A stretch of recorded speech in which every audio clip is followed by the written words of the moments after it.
bagi kami adalah jalan yang sempurna. Ajari kami untuk tahu ketika kami melangkah di dalam jalan Tuhan, barangkali ada hal yang kami tidak pahami, tetapi Allah Roh Kudus, Engkau ada bersama dengan kami, sekalipun mungkin kami tidak menyadarinya, tapi Kau selalu bersama dengan kami. Itu sebabnya pada pagi ini kami ingin belajar kebenaran, mengerti isi hatimu, tahu pimpinan Tuhan kepada kami, dan kami tahu apa tuntunanmu dalam kehidupan kami. Itu sebabnya Tuhan, kami mohon Kau menolong kami. Ketika firman Tuhan dibacakan, firman Tuhan diuraikan, Allah Roh Kudus kuasai hati dan pikiran kami.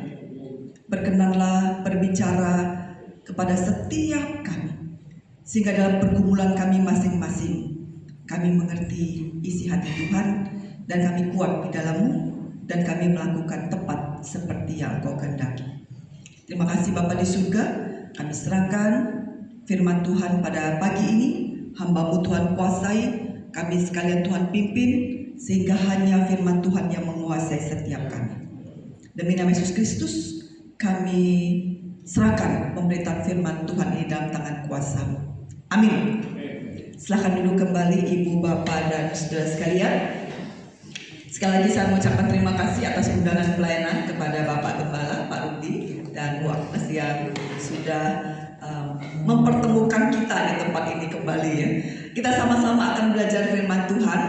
Tema pada pagi ini adalah kita belajar tema yaitu tetap berbuah di setiap musim kehidupan.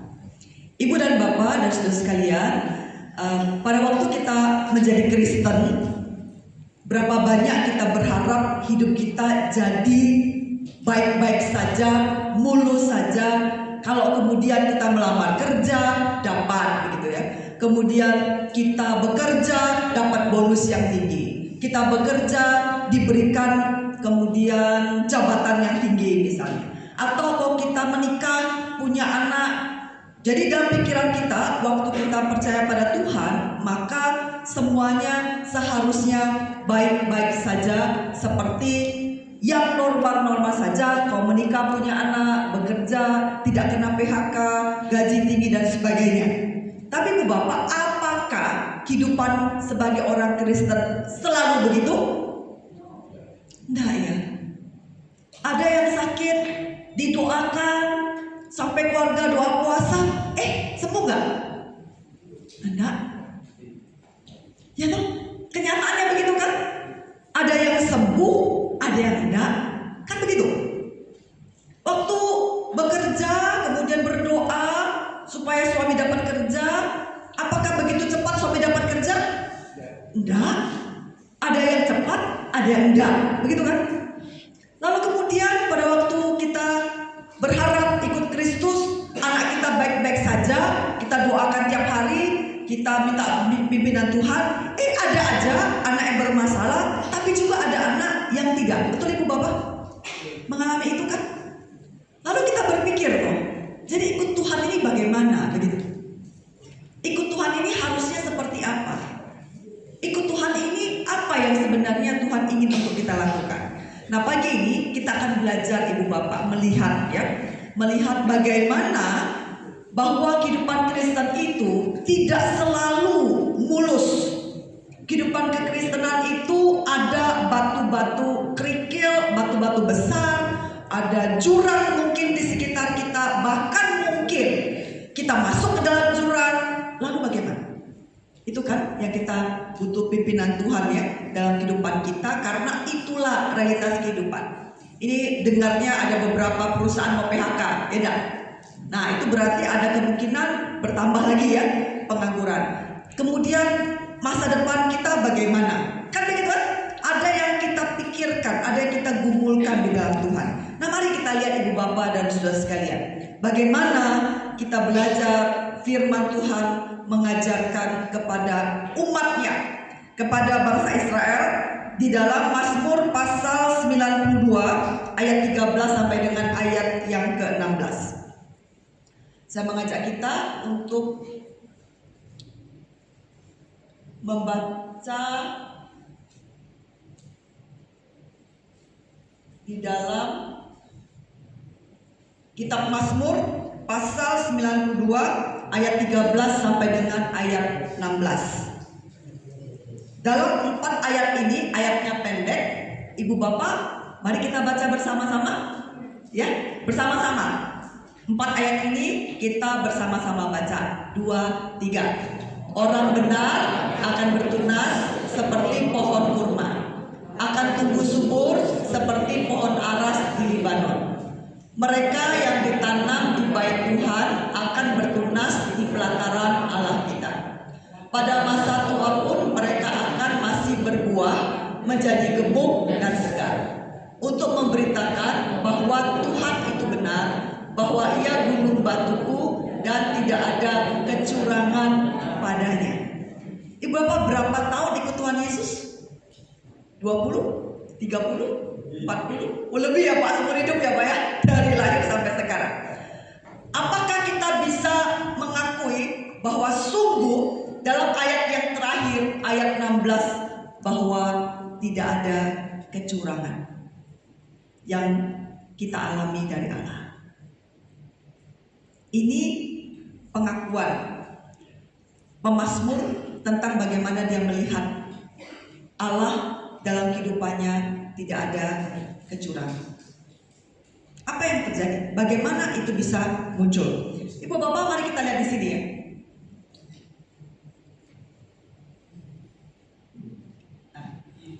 Di sana dikatakan orang benar akan bertunas seperti pohon kurma. Yang namanya bertunas seperti pohon kurma itu seperti apa sih? Ini yang dimunculkan.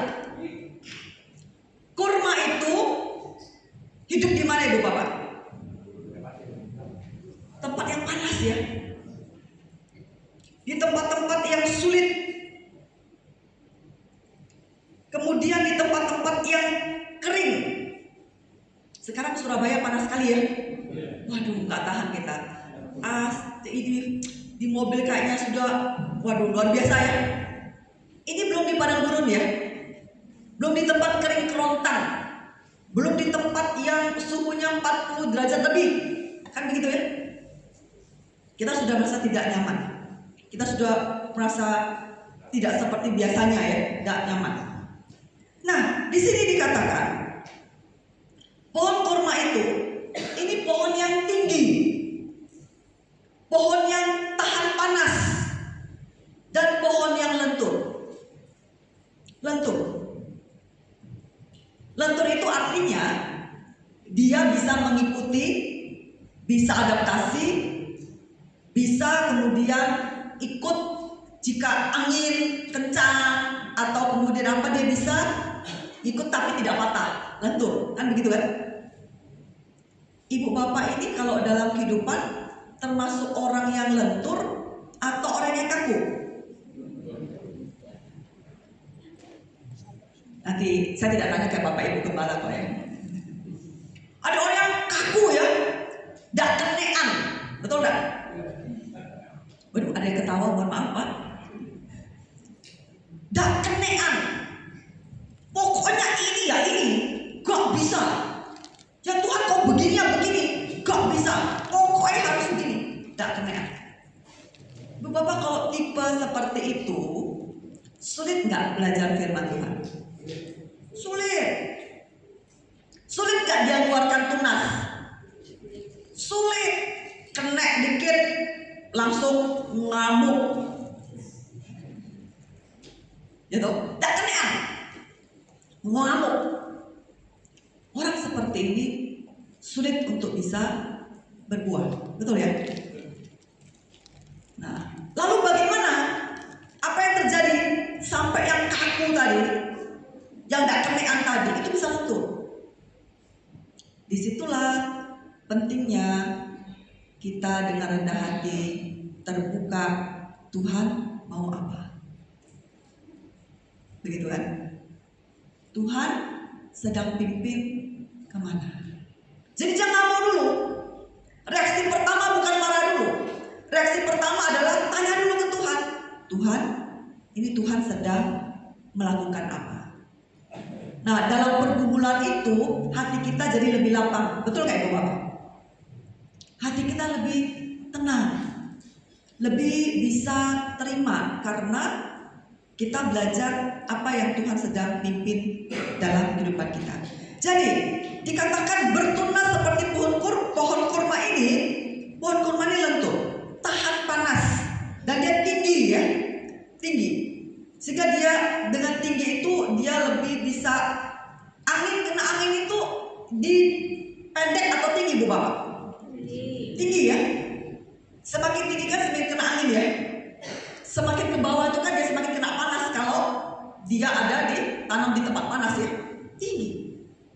Maka dalam kehidupan kita, kalau kita mau bertunas seperti pohon kurma yang Tuhan izinkan kita ditempatkan di tanah yang kering barangkali, pada posisi itu kita perlu lentur dan kita perlu tinggi untuk melihat angin surga, melihat bagaimana Tuhan memimpin kita. Kemudian akarnya sangat dalam. Mengapa si pohon kurma ini bisa bertunas? Karena kalau dia semakin tinggi itu kan perlu semakin akar yang dalam, betul nggak? Kalau dia tinggi, akarnya tidak dalam, kena angin kencang, tumbang. Nah ini pohon-pohon ini sudah pada diremajakan ya di beberapa tempat. Bu Bapak tadi sepanjang jalan dari HR Muhammad terus sampai di sini itu separuh jalan ditutup. Ibu Bapak ada yang ngalami nggak? Ya, jadi separuh jalan ditutup. Saya mau biasa sok kan gitu kan? Nggak bisa, harus sabar nunggu gitu ya. Waduh, saya bilang ini ya, nggak bisa. Nah, jadi ini kalau pohon yang tinggi dia perlu akar yang dalam. Si kurma ini dia bisa sampai 25 meter panjangnya dan ke dalamnya dia akarnya itu bisa menjangkau sampai 6 meter. Dalam ya, 6 meter ya. Bayangkan kayak masuk ke sana. Kemudian dalam kondisi seperti itu, kurma ini tetap bisa menghasilkan buah yang manis dan bergizi. Betul kan?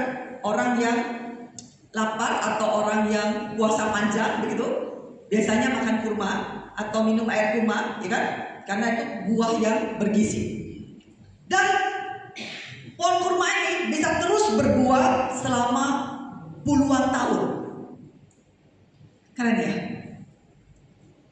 Ini yang dicontohkan. Mengapa pemazmur memilih pohon kurma? Jadi orang Kristen, umat Allah itu adalah jadilah pohon kurma. Kalau kamu mau berbuah, kalau kamu bertunas dengan baik, jadilah pohon kurma, di mana dia dalam akarnya, dia juga tinggi supaya kena angin, dan dia kemudian terus ya bisa menghasilkan buah sekalipun dia dalam kondisi ditempatkan di tanah yang kering. Lalu kemudian firman Tuhan bilang lagi apa? Ini ya, akan tumbuh subur seperti pohon aras di Libanon. Ini pohon aras Ibu Bapak. Apa ciri khas pohon aras? Pohon aras itu pohon yang kayunya kuat dan kayunya harum.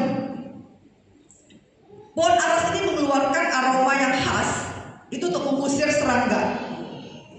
Nah yang menarik adalah semakin tua kayunya, daya tahan kayu tersebut semakin bagus dan kayu ini tidak mudah lapuk. Dan kayu ini merupakan, pohon aras ini merupakan simbol kemegahan dan kekuatan. Dan pohon aras ini digunakan Raja Salomo untuk membangun bait Allah. Jenis kayunya, jenis kayu yang kuat, harum, dan dia mampu mengusir serangga. Dan dia semakin tua, dia semakin kuat kayunya. Kalau di Indonesia model kayu seperti kayu apa Ibu Bapak? Jati ya. Jati itu kan semakin kuat, semakin bagus ya. Ulin, ya kan? Kalau di Kalimantan itu ya ada pohon apa kayu ulin kan? kuat itu. Dia di sungai-sungai biasanya begitu ya, dipakai pohon kulit. Kuat dan mengharum dan menghasilkan buah. Menghasilkan harum yang kuat ya, dan kemudian dia kuat dan harum. Semakin tua dia semakin bagus kualitasnya. Bapak tadi saya tanya, kita udah berapa tahun ikut Tuhan Yesus, betul? Apakah ibu bapak semakin tua semakin kuat kualitas iman ibu bapak? Sehingga anak-anak, cucu, tetangga, teman sampai bisa mengatakan dia ini orang imannya kuat. Pernah gak ibu bapak diomongin begitu sama keluarga? Puji Tuhan, luar biasa Pak ya. Bukankah itu yang pemazmur katakan, bahwa semakin lama umat Israel itu ikut Tuhan, maka dia seharusnya semakin subur seperti pohon aras di Libanon. Semakin kuat menunjukkan iman yang baik, dan dia menghasilkan harum, dan dia bisa mengusir serangga, mengusir pengganggu-pengganggu melalui harum yang dia munculkan, aroma yang dia munculkan dari bagaimana kayu itu bertumbuh kuat. Ibu bapak, dari hal ini kita lihat, kita belajar ya. Semakin lama kita ikut Tuhan, harusnya kita semakin memunculkan kemuliaan Tuhan. Betul ibu bapak? Baru-baru ini saya pelayanan di satu tempat, kemudian worship leadernya, pemimpinnya ini sharing. Dia sharing tentang bagaimana Tuhan mengubah hidupnya. Pemimpin pujian ini pemimpin di salah satu perusahaan. Masih muda, 30-an tahun, 30 tahun sekian. Sudah menikah, punya anak. Nah, ketika di dalam perusahaan itu dia punya staff. Ibu bapak yang menarik adalah apa? Beliau cerita, beliau ini tipe orang yang tidak suka bergaul sama orang lain. Ada yang tipe seperti itu, cuek, pol. Bukan cuek lagi tapi ada pol. Cuek, pol. Gak mau urus sama orang lain. Gak mau campur orang sana. Lulu gue. Dia sangat cuek. Sampai dia bertemu dengan Tuhan Yesus, mengubahkan dia. Di situ dia belajar jadi orang Kristen, gak bisa cuek. Jadi orang Kristen peduli pada orang-orang yang Tuhan percayakan ke dia. Ibu bapak kita ini bukan super apa ya, bukan manusia super terbatas ya. Kita bisa memperhatikan orang juga terbatas, betul gak? Kita bisa berelasi sama orang juga terbatas. Jadi kita tidak bisa semua kita perhatikan, enggak juga. Tuhan beri kepada siapa, itu yang kita setia di situ begitu ya. Nah, dia ini kemudian seorang pemimpin ini dalam satu perusahaan ini ada punya anak buah. Lalu semakin lama dia semakin ikut Tuhan Yesus, dia berubah. Dari yang cuek pol, lalu berubah mulai memperhatikan stafnya. Dari yang gak peduli, mulai peduli. Dari yang kemudian pokoknya tahu semuanya harus beres, dia mulai mau terlibat dan mulai mau mendengarkan masalah dan memberikan solusi untuk masalah-masalah anak buahnya. Dan itu bukan dia. Sebenarnya kamu lihat dari pribadinya bukan dia, tapi Tuhan mengubahkan. Lalu satu kali anak buahnya bilang, "Pak, Bapak ini pendeta ya?" "Bukan," katanya, "bukan." Bapak lihat ya, kualitas rohani yang bertumbuh itu akan mengeluarkan harum sampai orang lain bisa melihat ada sesuatu yang berbeda. Kalau yang ditutup dari pendeta itu kan begitu ya, perhatian, peduli, ada kasih yang muncul kan begitu kan. Nah, kualitas itu dia temukan, stafnya temukan ke dalam diri dia. Artinya apa? Bahwa kualitas seperti itu bukan tergantung profesi, betul ya? Tidak tergantung bahwa pendeta harus ini.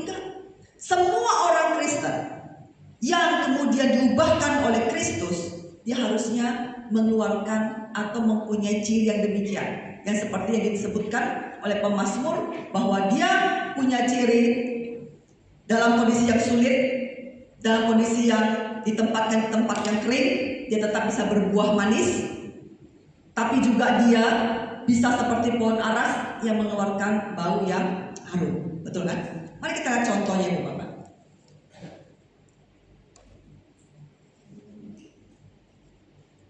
Rumit ya, udah kecil, kemudian banyak ya, rumit ya.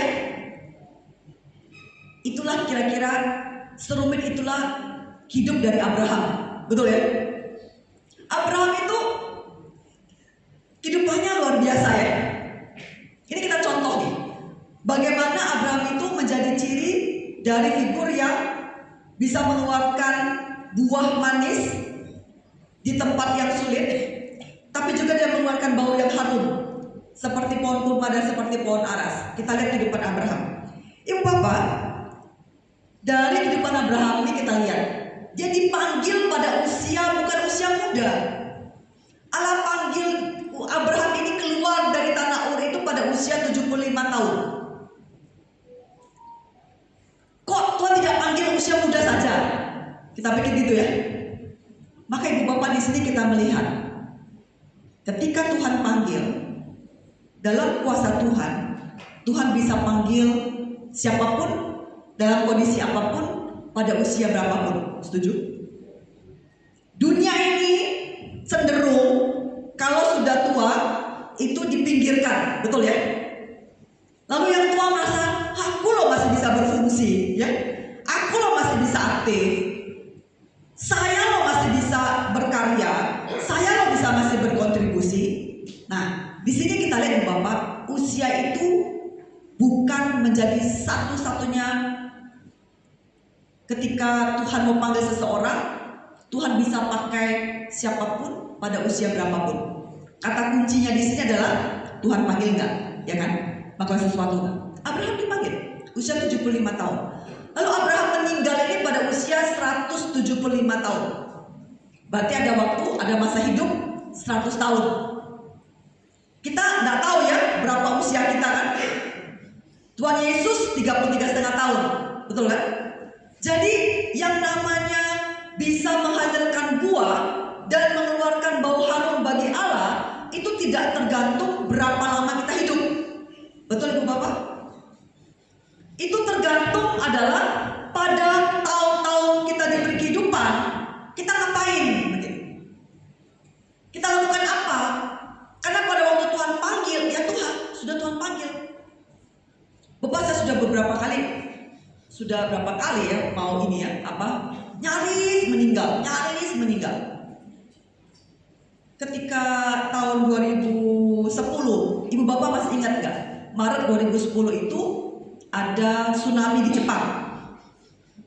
Masih ingat Ibu Bapak ya? 2010 atau 2011 gitu, bulan Maret. Nah, waktu itu saya sedang pelayanan di Halmahera Barat. Halmahera Barat itu tempat lokasi training itu di pinggir pantai. Hotel Hook namanya. Jadi dia memang di pojok begitu ya, Hook. Lalu di sana sudah laut ya, sudah pantai. Tapi model bukan pantai lepas pantai itu ya, tapi ada rumah-rumah penduduk yang ada di pinggir pantai itu begitu. Jadi kayak model kenjeran itu loh, bukan lepas begitu ya, tapi ada rumah-rumah penduduk dan sebagainya. Kami di situ, jaraknya nggak jauh dari pantai. Sore, setelah sesi terakhir itu sore, sekitar jam 4-an lebih, menjelang jam 5, kemudian itu sesi saya terakhir. Lalu peserta sedang menulis, ada hal yang harus ditulis dalam training itu. Lalu saya ke belakang ke panitia. Itu panitia bilang begini, panitia bilang, Bu, ada tsunami di Jepang. Oh ya? Lalu apa masalahnya? Gelombang tsunami itu diperkirakan akan kemana-mana, gitu ya.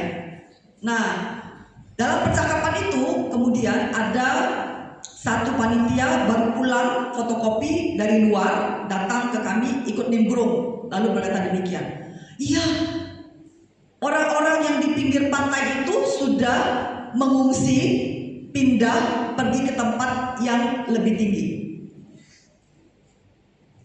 Lalu sudah begitu, gak lama kemudian suami salah satu peserta itu adalah tim SAR, tim yang itu loh, bantuan itu ya, tim SAR itu ya, datang lalu ngomong ke istrinya, lalu kemudian suruh pulang gitu.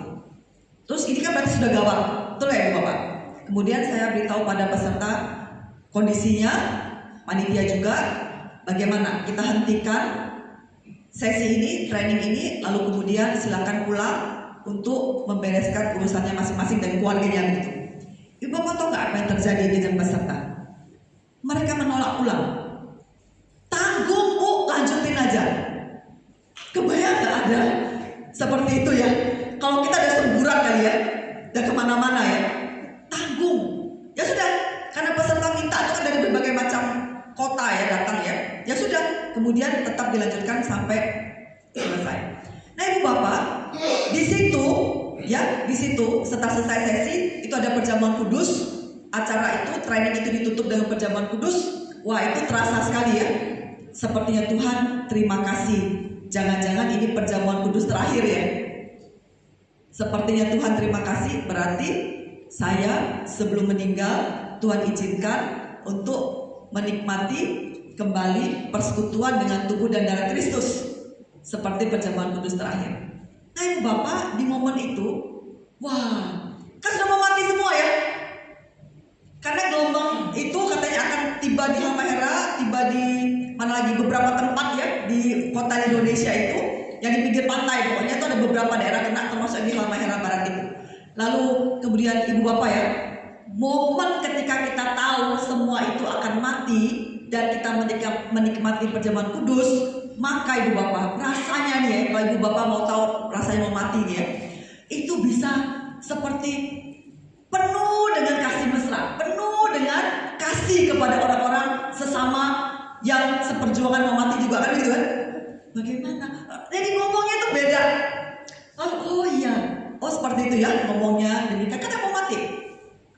Kemudian saya waktu itu masih belum ada SMS, waktu itu masih belum ada sekarang ini kayak WA ada, masih menggunakan BBM.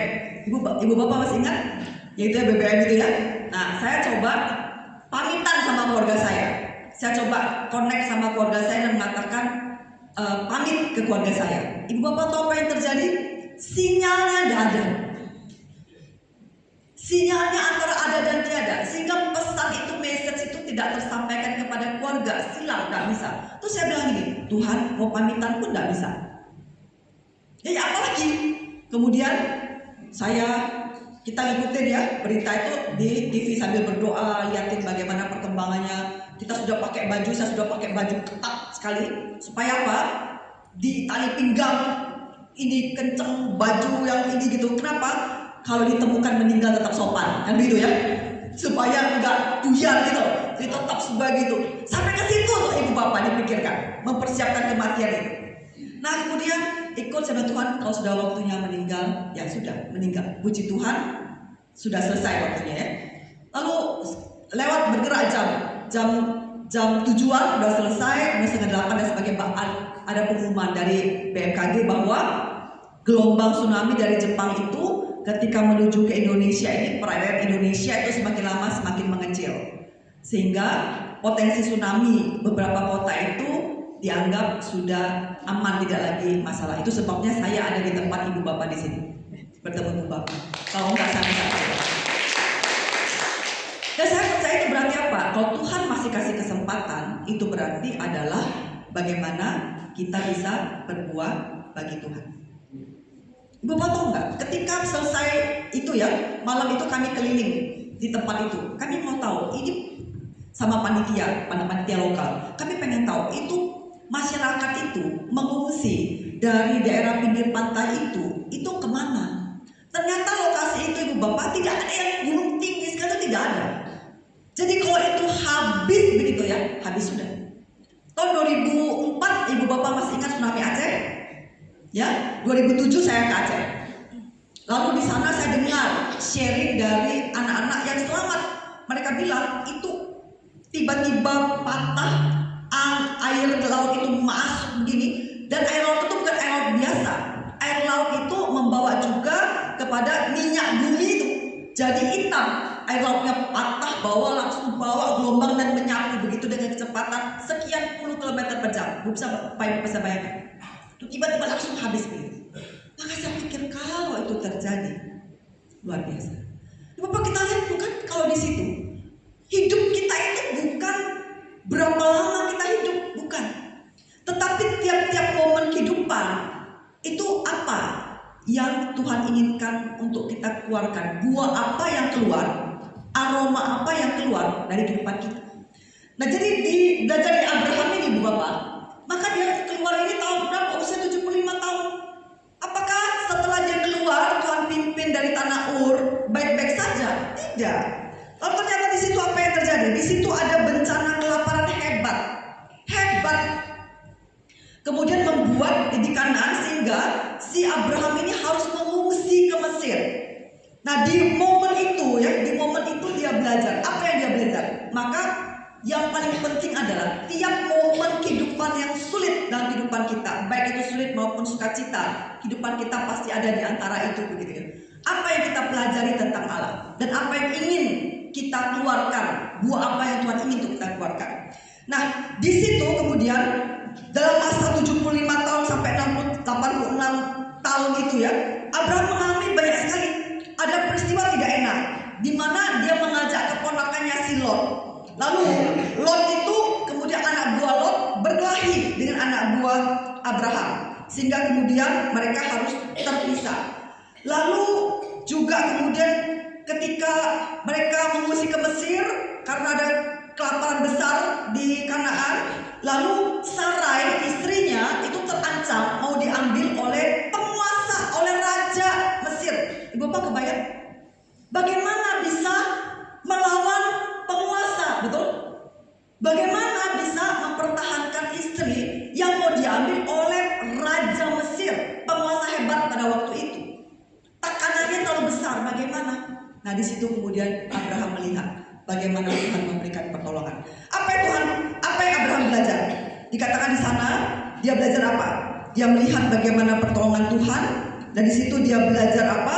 Mendirikan mezbah, dan dia mulai memanggil nama Yahweh, ya Tuhan. Kalau dalam Alkitab Ibu Bapak menemukan Tuhan yang huruf besar semua itu dalam bahasa aslinya menggunakan kata Yahweh, bukan kata Allah, gitu ya. Kejadian 12 dan seterusnya. Di situ Allah memberikan janji, Allah kemudian menolong Abraham ini. Lalu persoalan berikut muncul. Sudah dipanggil begitu, dia nggak punya anak, nggak punya keturunan. Bagi bangsa Israel atau bagi zaman itu, punya keturunan itu sangat penting. Keturunan laki-laki yang bisa membawa nama, membawa ini ya, mewariskan seluruh dari kebanggaan keluarga. Lalu tidak ada keturunan. Allah memang berjanji bahwa Allah akan menjadikan keturunannya banyak. Nah, Ibu Bapak lihat, rencana Allah yang baik, biarkanlah itu dijalankan dalam rencana Allah. Jangan kita ikut campur dalam melaksanakan rencana Allah itu. Contoh Abraham ini, Allah berjanji dia punya keturunan yang banyak.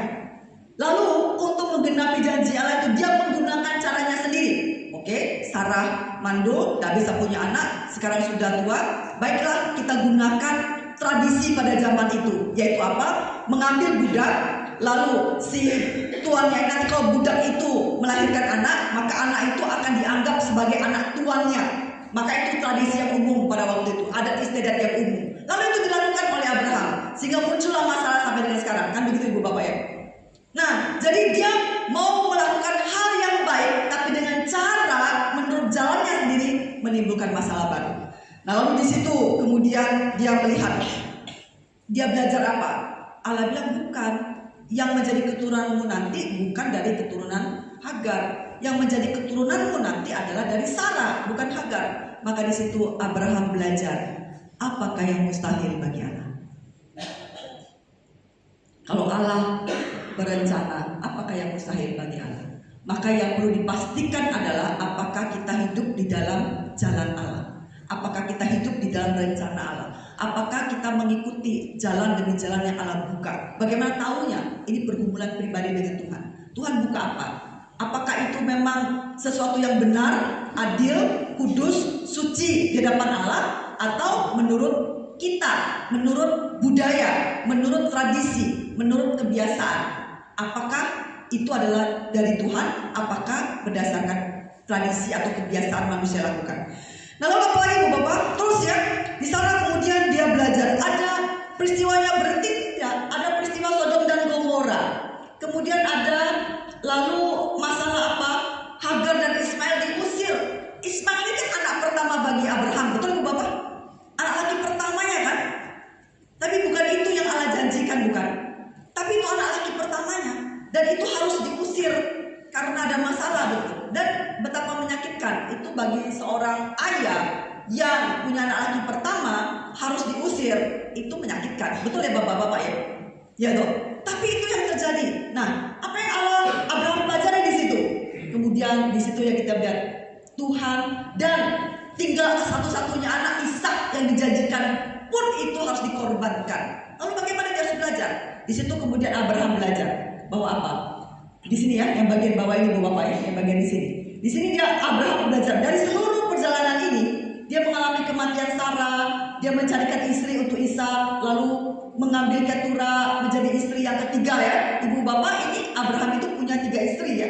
Pertama Sarah, kedua Hagar, ketiga Ketura. Ketika Sarah mati, kemudian ada namanya Ketura ini. Lalu di sini kemudian dia meninggal pada usia 175 tahun. Nah, disinilah yang kata di sini, inilah dimana Abraham belajar siapa Allah, mengenal Allah, dan apa yang Allah lakukan dalam kehidupannya. Dia mendirikan mezbah, lalu dia belajar apakah ada sesuatu yang mustahil bagi Allah. Lalu dia tahu bahwa Allah mengenal Abraham sedalam-dalamnya. Kemudian dalam kehidupannya Tuhan Allah yang akan menyediakan. Ibu Bapak, lalu bagaimana? Bagaimana kita tetap bisa berbuah, belajar dari tentang tunas yang dari pohon kurma dan pohon aras? Bagaimana? Ini Bu Bapak, dalam kehidupan kita tadi ya, tiap momen seperti Abraham belajar mengenal Allah. Lalu yang berikutnya adalah apa? Percaya sumber kita, hidup kita itu Allah pencipta, bukan manusia. Maka kita tenang. Kalau ada masalah apapun, Allah pencipta langit dan bumi dan segala yang ada di dalamnya, itulah Allah yang kita percaya di dalam Tuhan Yesus. Bersandarlah, bergantunglah, percayalah, bertanyalah. Kemudian ini ya, ikutilah demi petunjuk atau step by step, langkah demi langkah yang Tuhan pimpin, kesempatan demi kesempatan yang Tuhan pimpin. Kalau Tuhan tidak pimpin, jangan kita mengambil langkah. Tunggu sampai Tuhan memimpin kita lalu kita bertindak. Kemudian yang berikutnya Pak, setelah mengenal Allah yang demikian, maka mengenal dan mempercayakan hidup kita kepada Allah. Ada banyak persoalan ya dalam kita, tapi belajar mempercayakan. Ibu Bapak, apa artinya doa? Dalam pergumulan iman saya, dalam pengalaman hidup saya, apa yang terjadi pada waktu saya berdoa? Ketika ada banyak hal terjadi, saya berdoa. Nah, di dalam berdoa itu bukan tiba-tiba persoalan selesai, tidak. Tapi dalam berdoa itu Allah berikan hikmah, berikan petunjuk, melakukan A, B, C, D, menghubungi A, B, C, D, atau membuka kesempatan A, B, C, D, dan kita melakukan itu. Betul Ibu Bapak? Betul kan? Maka mengapa kita perlu berdoa? Supaya kita bertanya kepada Allah, lalu fokus kepada bagaimana Tuhan ingin untuk kita lakukan. Maka kalaupun kita doa disertai puasa, bukan memaksakan kehendak kita kepada Allah dan mengatakan, Tuhan ya, saya sudah berpuasa loh ya, lakukan ya Tuhan, jawab Tuhan doa saya. Bukan itu. Tapi pada waktu kita berdoa dan berpuasa, artinya kita sedang fokus hanya menunggu bagaimana Tuhan pimpin kita, dan kita menyesuaikan kehendak kita kepada kehendak Allah. Itu artinya doa dan puasa Ibu Bapak. Bukan memaksakan kehendak kita kepada Allah, tetapi kita malah di dalam doa dan puasa itu masuk, tunduk, dan belajar mengenal kehendak Allah. Maka disitulah kemudian kita akan melihat artinya Pak, mengenal dan mempercayakan hidup kepada Allah. Dan saya percaya pada waktu kita berdoa, Allah bisa jawab dalam kemurahannya. Betul Ibu Bapak? Buka jalan, berikan petunjuk, berikan ide, berikan hikmat, betul ya? berikan seperti ini jalan keluar. Coba lagi uji segala sesuatu, kata Alkitab. Diuji, apakah ini dari Tuhan? Bagaimana kita melakukannya? Tahap demi tahap lakukan. Nah, yang anak muda ini ketika suka sama orang, doa dulu kan? Tuhan pimpin apa? Tuhan bilangnya atau tidak? Karena sekarang ini rumah tangga itu banyak sekali perceraian, Bapak ya. Kemarin saya memberikan training itu berapa sudah sembuh. Warga Kristen banyak sekali perceraian itu. Dan itu korbannya Pak anak-anak cerita orang tua saya bercerai, sehingga membuat saya kehilangan jati diri, membuat saya kehilangan ini, membuat saya bertanya, banyak sekali Bapak. Nah, di situ kan momen gimana? Barangkali dimulai dari tidak bertanya pada Tuhan mana yang Tuhan pimpin, atau ketika masa sulit dalam rumah tangga tidak mencari bagaimana jawaban dari Tuhan, kan begitu. Nah, ini Bapak ya, mengenal dan mempercayakan hidup kepada Allah, dan jangan bertindak sebelum Allah buka jalan. Jangan bertindak sebelum Allah memberitahu sesuatu. Kalau Allah tidak memberitahu sesuatu, doa terus sampai Allah memberikan petunjuk kepada kita, memberikan hikmat kepada kita, kita mau kemana. Dan terakhirnya adalah apa? Taat kepada pimpinan Tuhan. Kiranya Ibu Bapak, firman Tuhan ini menolong kita semua. Hidup Kristen itu tidak selalu mulus, tetapi Tuhan berjanji apa? Allah menyertai. Dan di setiap momen itu Allah akan memberikan kepada kita kemenangan. Dan kita belajar mempercayakan hidup kita kepada Allah yang pencipta langit dan bumi, penguasa segala sesuatu. Kita tenang bukan? Maka sebagai orang Kristen, kehidupan kita yang beriman kepada Allah itu akan tampak dari mana? Dari damai sejahtera dari dalam.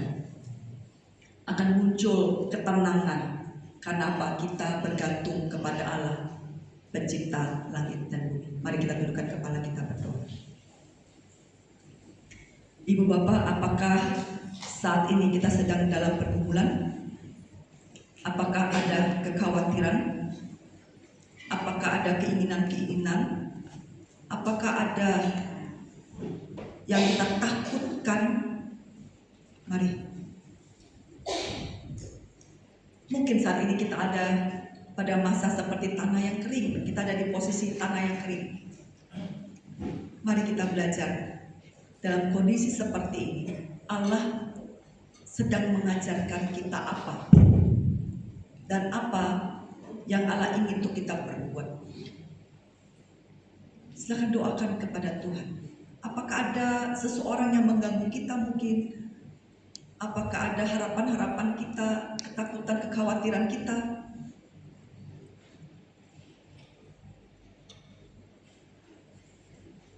Mari kita serahkan pergumulan kita itu kepada Tuhan.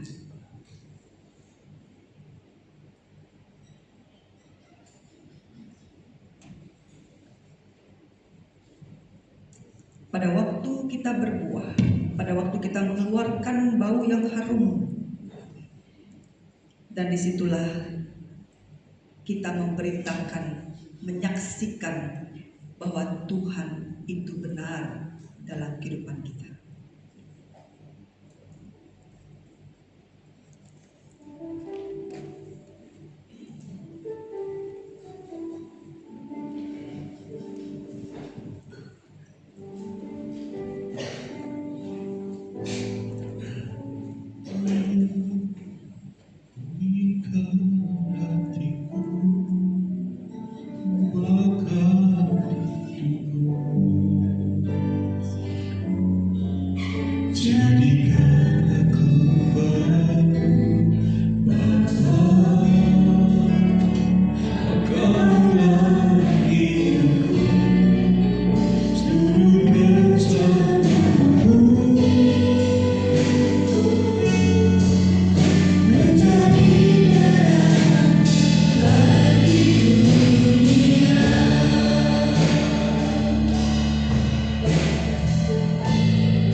lihat kami.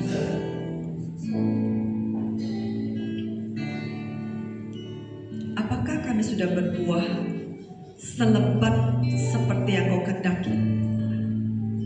Lihat kami Tuhan. Apakah kami sudah mengeluarkan bau yang harum seperti yang Kau kehendaki? Kami sudah mengikut Engkau. Ada yang berpuluh-puluh tahun. Tuhan, selidiki kami. Apakah kami masih punya iman yang bahkan semakin lama semakin ikut Tuhan, iman kami semakin kuat, berkualitas, sehingga orang lain bisa melihat sungguh Tuhan berkarya dalam kehidupannya. Tuhan, lihat kami. Kami ingin menjadi anak-Mu yang memuliakan Tuhan. Kami ingin menjadi anak-Mu yang terus mengeluarkan buah, dan buah itu lebat sehingga Engkau dipermuliakan. Tuhan, lihat kami. Sehingga pada hari ini, pada pagi ini, kami diubahkan. Tidak lagi fokus pada kenyamanan kami, tidak lagi fokus pada diri kami, tetapi fokus kepada apa yang Allah kehendaki untuk kami lakukan dalam hidup kami. Kami tidak tahu berapa lama Tuhan memberikan waktu hidup bagi kami Tuhan. Tetapi biarlah setiap masa kehidupan itu kami bisa berbuah bagi Tuhan dan memuliakan Engkau. Kami percaya rencana-Mu indah, tidak ada yang kebetulan. Engkau yang terus menolong kami dan memimpin kami. Terima kasih Bapa di surga buat firman Tuhan. Bila Engkau yang berjanji menyertai kami senantiasa, itulah juga Allah yang kepadanya kami percaya dan mempercayakan hidup kami kepada Allah pencipta langit dan bumi, Allah penguasa segala sesuatu, yang kepadanya kami berharap, dan Allah itu juga yang sudah memperdamaikan kami di atas kayu salib, mengampuni dosa kami dan menjadikan kami anak-anak-Mu yang satu saat nanti kami akan kembali kepada Bapa di surga. Terima kasih Bapa di surga, bersyukur buat kebaikan-Mu. Kami serahkan setiap diri kami pada hari ini. Terima kasih buat firman Tuhan. Biarlah Engkau yang terus memimpin kehidupan kami. Demi nama Yesus Kristus kami berdoa. Amin.